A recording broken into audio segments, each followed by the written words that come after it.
peristiwa runtuhnya kerajaan Majapahit yang berpusat di Trowulan, Majakerta diyakini terjadi pada tahun 1478.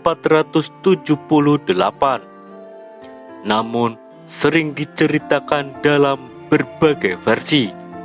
Antara lain, raja terakhir adalah Brawijaya yang dikalahkan oleh Raden Patah dari Kesultanan Demak Bintara. Konon Brawijaya kemudian masuk Islam melalui Sunan Kalijaga. Kisah lain, Brawijaya melarikan diri ke Pulau Bali. Meskipun teori yang bersumber dari naskah-naskah Babat dan Serat ini uraiannya terkesan hayal, namun sangat populer di lingkup masyarakat Jawa. Berdasarkan kronik Cina, Bhre-Kertabumi yang merupakan raja terakhir Majapahit tersebut ditaklukkan oleh Raden Patah. Selain itu, Majapahit menjadi bawahan Kesultanan Demak. Namun, menurut prasasti Petak, Bhre-Kertabumi ditaklukkan oleh Girindrawardhana Dhyarana Wijaya atau Batara Wijaya. Lain kronik Cina dan prasasti Petak. Lain pula dengan Serat Pararaton yang menyebutkan bahwa Raja Majapahit bukan Bhre-Kertabumi, melainkan Bhre Pandan Salas yang ditaklukkan oleh anak-anak Sang Sinagara. Bhre-Kertabumi yang merupakan Raja Majapahit yang memerintah dari tahun 1468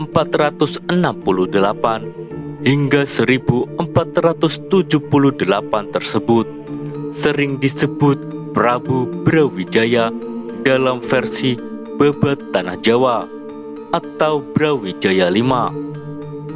Menurut kronik Cina, Bhre-Kertabumi yang dikenal dengan Kungtabumi lahir sekitar tahun 1413.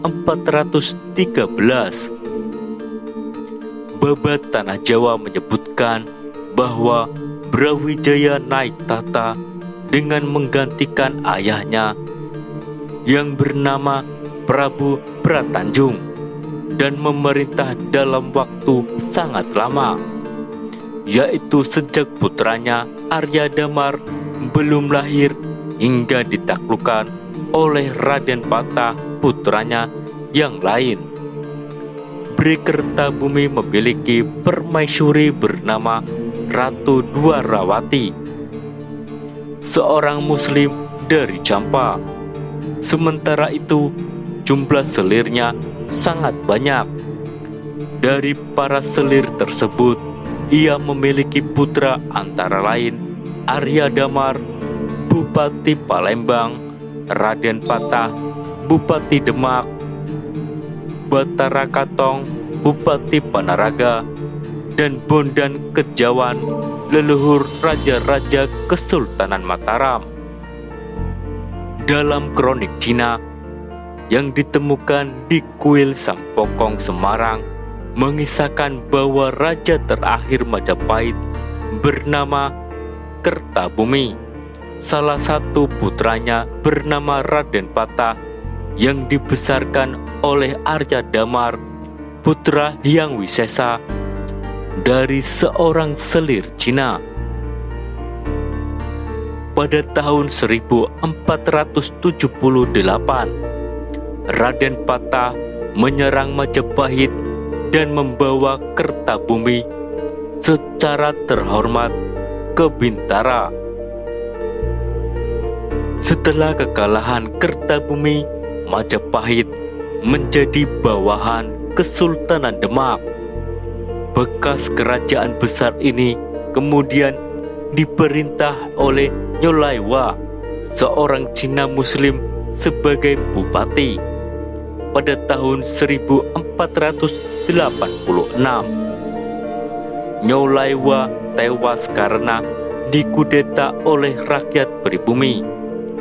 maka Raden Pata mengangkat iparnya dan sekaligus menantu Kertabumi, yaitu Girindrawardhana Dyaranawidjaya sebagai bupati. Pemerintahan Bhre Kertabumi tidak meninggalkan bukti prasasti dan tidak diceritakan secara tegas dalam serat Pararaton. Justru dalam kronik Cina dari kuil Sampokong ditemukan adanya Raja Majapahit bernama Kungtabumi atau Kertabumi pada tahun 1478. Kertabumi dikalahkan oleh putranya sendiri bernama Raden Pata yang lahir dari selir Cina. Menurut kronik Cina, Girindrawardhana Dyaranawidjaya adalah menantu Bhre Kertabumi yang diangkat oleh Raden Pata sebagai raja bawahan Demak.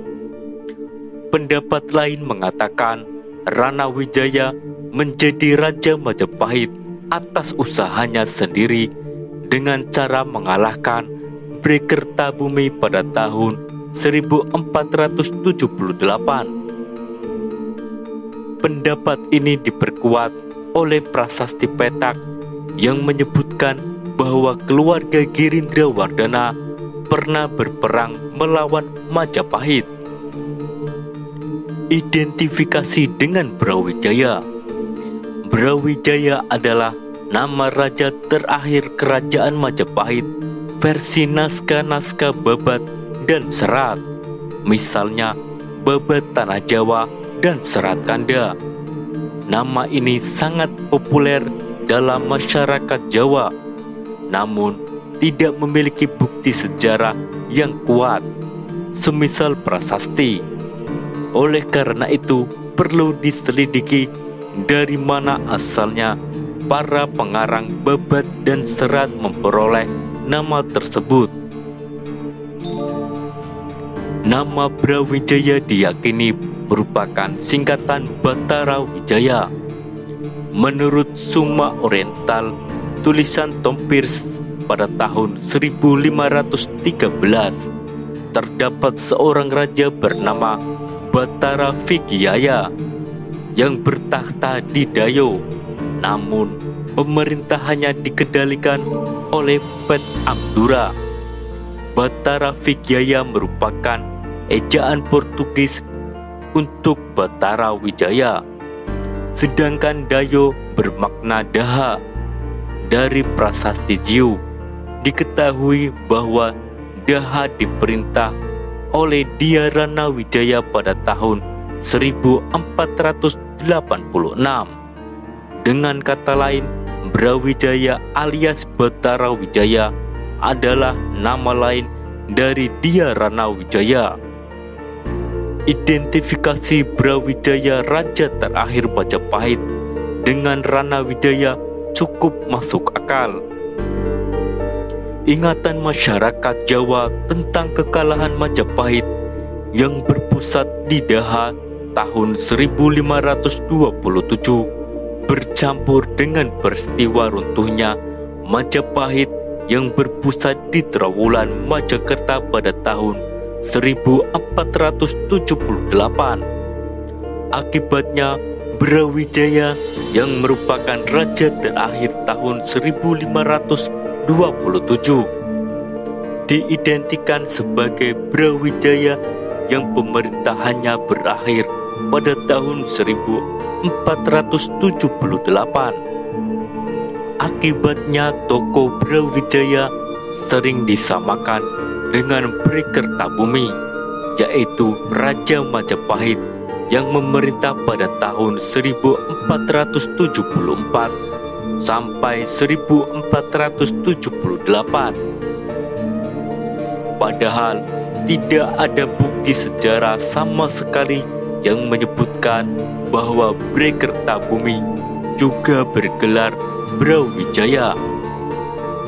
Perang antara Majapahit dan Demak dalam naskah-naskah Babat dan Serat hanya dikisahkan terjadi sekali, yaitu pada tahun 1478. Perang ini terkenal sebagai Perang Sudarma Wisuta.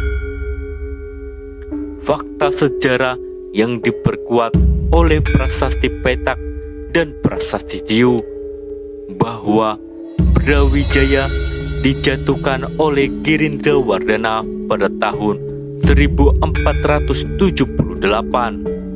Dengan demikian, perang yang terjadi antara Demak dan Daha untuk merebutkan hegemoni sebagai penerus Majapahit. Naskah Babat dan Serat tidak mengisahkan lagi adanya perang antara Majapahit dan Demak sesudah tahun 1478. Padahal menurut catatan Portugis dan kronik Cina dari kuil Sampokong bahwa perang antara Majapahit melawan Demak terjadi lebih dari satu kali. Dikisahkan bahwa pada tahun 1517 Girindrawardhana Dhyarana Wijaya yang bekerja sama dengan bangsa asing di Maulaksa telah mengundang kemarahan Raden Patah. Yang dimaksud dengan bangsa asing tersebut adalah orang-orang Portugis di Malaka. Raden Patah pun menyerang Majapahit. Girindrawardhana Dhyarana Wijaya dapat ditaklukkan, namun tetap diampuni, mengingat istri dari Girindrawardhana adalah adik Raden Patah. Perang Majapahit dan Demak juga terdapat dalam catatan Portugis. Pasukan Majapahit dipimpin oleh seorang bupati Muslim dari Tuban bernama Petvira. Selain itu, Majapahit juga menyerang Giri Kedaton, salah satu sekutu Demak di Gresik. Namun, serangan ini gagal di mana panglimanya akhirnya masuk Islam dengan gelar Kiai Mutalim Jagalpati. Sepeninggal Raden Patah pada tahun 1518, Kesultanan Demak dipimpin oleh menantunya, yaitu Pati Unus, sampai tahun 1521. Selanjutnya, Demak dipimpin oleh Sultan Trenggana yang merupakan adik Raden Surya atau Pangeran Sabranglor. Menurut kronik Cina, pergantian Raja Demak tersebut dimanfaatkan oleh Girindrawardhana atau Dhyarana Wijaya untuk kembali bekerja sama dengan Portugis. Perang antara Majapahit dan Demak pun meletus kembali pada tahun 1524. Pasukan Demak dipimpin oleh Sunan Ngundung yang merupakan anggota Majelis Dakwah Wali Songo dan sebagai Imam Masjid Demak. Dalam pertempuran tersebut, Sunan Ngundung tewas di tangan Raden Kusen, adik tiri Raden Patah yang berpihak kepada Majapahit. Perang Majapahit dan Demak terakhir terjadi pada tahun 1527. Pasukan Demak dipimpin oleh Sunan Kudus, putra Sunan Ngundung. Dalam perang tersebut, Majapahit mengalami kekalahan. Raden Kusen, sang Adipati Terung, ditawan secara terhormat, mengingat Raden Kusen adalah mertua Sunan Kudus. Menurut kronik Cina, perang Majapahit dan Demak pada tahun 1527 tersebut yang menjadi pemimpin pasukan Demak adalah putra Sultan Trenggana. Diketahui adanya dua tokoh Muslim yang memihak Majapahit, yaitu Petvira dan Raden Kusen. Nama Petvira mungkin ejaan Portugis untuk Wira. Sedangkan Raden Kusen adalah putra Arya Damar. Ibunya juga menjadi ibu Raden Patah. Dengan pengertian lain, Raden Kusen adalah paman Sultan Trenggana yang menjabat sebagai Raja Demak pada saat itu. Raden Kusen pernah belajar agama Islam pada Sunan Ampel yang merupakan pemuka Wali Songo. Dalam perang tersebut, Raden Kusen justru berpihak kepada Majapahit. Berita ini membuktikan bahwa perang antara Demak dengan Majapahit bukan perang antara agama Islam dengan Hindu, sebagaimana yang sering dibayangkan oleh banyak orang, melainkan perang yang dilandasi dengan kepentingan politik antara Sultan Trenggana dengan Dia Rana Wijaya demi memperebutkan kekuasaan atas Pulau Jawa. Menurut kronik Cina, Girindrawardhana Dia Rana Wijaya meninggal dunia pada tahun 1527 sebelum pasukan Demak merebut istana. Peristiwa kekalahan Girindrawardhana Dia Rana Wijaya menandai berakhirnya riwayat Majapahit. Para pengikut Girindrawardhana Dia Rana Wijaya yang menolak kekuasaan Demak melarikan diri ke Pulau Bali.